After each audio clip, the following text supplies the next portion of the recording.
नमस्कार, मी Maharashtra online news चॅनलमध्ये आपल्या सर्वांचं स्वागत। 4 दिवसांपासून राजपत्रित वैद्यकीय अधिकारी संपावर गेल्यामुळे शासकीय रुग्णालयातील रुग्णांचे प्रचंड हाल सुरू होत आहेत। डॉक्टरांच्या संप काळात जळगाव जिल्हा रुग्णालयातील 8 रुग्ण विविध कारणांमुळे दगावल्यामुळे मोठी खळबळ उडाली आहे। त्यामुळे संपकरी वैद्यकीय अधिकाऱ्यांच्या विरोधात नातेवाईकांनी संताप व्यक्त करत आहेत।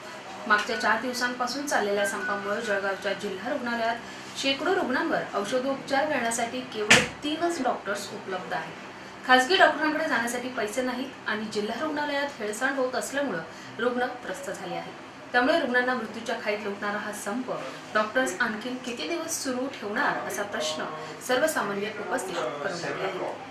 मुरुडच्या समुद्रात पोहण्यासाठी गेलेल्या 9 पर्यटकांपैकी 6 जणांचा खोल पाण्याचा अंदाज न आल्यामुळे बुडून मृत्यू झाल्याची दुर्घटना रविवारी दुपारी घडली। हे वृत्त कळताच चेंबूरच्या घाटला गावावर शोककळा पसरली।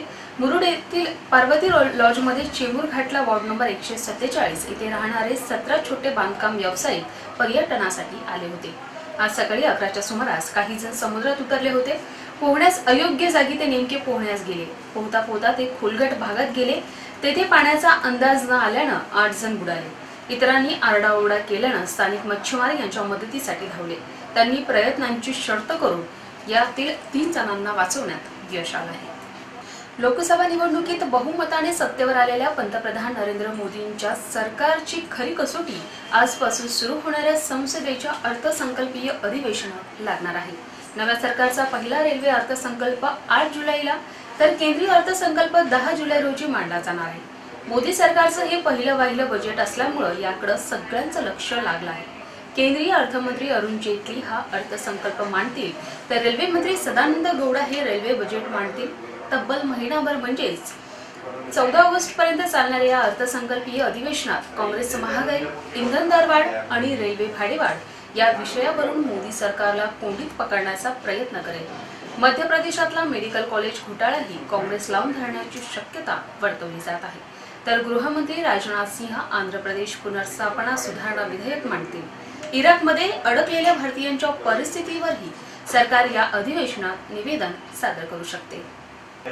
टीम क्रूलच्या अवैध बचावामुळे नेदरलँड्सनं फिफा विश्वकपाच्या उपांत्य फेरीत धडक मारली आहे। साल्वाडोरमध्ये झालेल्या या चित्तथरारक सामन्यात नेदरलँडनं कोस्टा रिकाच्या पेनल्टी शूटआउटमध्ये 4-3 असा धुव्वा उडवला। हा सामना आधी निर्धारित वेळेत आणि मग जादा वेळेत गोलशून्य बरोबरीत सुटला होता। मात्र बदली गोलरक्षक म्हणून असलेल्या टीम क्रूरनं पेनल्टी शूटआउटमध्ये उत्तम बचाव करत नेदरलँडला विजय मिळवला। कोस्टा रिकासाठी बोर्गेसनं पहिल्या पेनल्टी किकवर गोल केला तर नेदरलँडसाठी कर्णधार रॉबिन व्हॅन पर्सीनं गोल झळकावला। मात्र दुसऱ्या प्रयत्नात कोस्टा रिकाच्या ब्रायन रुईसची किक कूलरनं सहज थोपवली। मग आर्यन रॉबॅननं गोल करून नेदरलँडला 2-1 अशी आघाडी मिळवून दिली। कोस्टा रिकाच्या गोन्झालेस आणि बोलन्सनोसनं अनुक्रमे तिसऱ्या आणि चौथ्या किकवर गोल केले तर नेदरलँडसाठी वेस्ली शाइंडर आणि डर्क कुइथन गोल झळकावले। यामुळे नेदरलँड्सला 4-3 अशी आघाडी मिळाली। मग कोस्टा रिकाच्या मायकल उमान्याची 5वी आणि अखेरची निश्चित झाली। या सामन्यात नेदरलँड्सनं सुरुवातीपासूनच आक्रमक खेळ केला। मात्र कोस्टा रिकाचा गोलरक्षक निवासन नेदरलँडची सर्व आक्रमणे थोपवून लावली। पण पेनल्टी शूटआउटमध्ये नवासला अखेर नेदरलँड्सनं कोस्टा रिकावर 4-3 असा विजय मिळवत उपांत्य फेरी गाठली।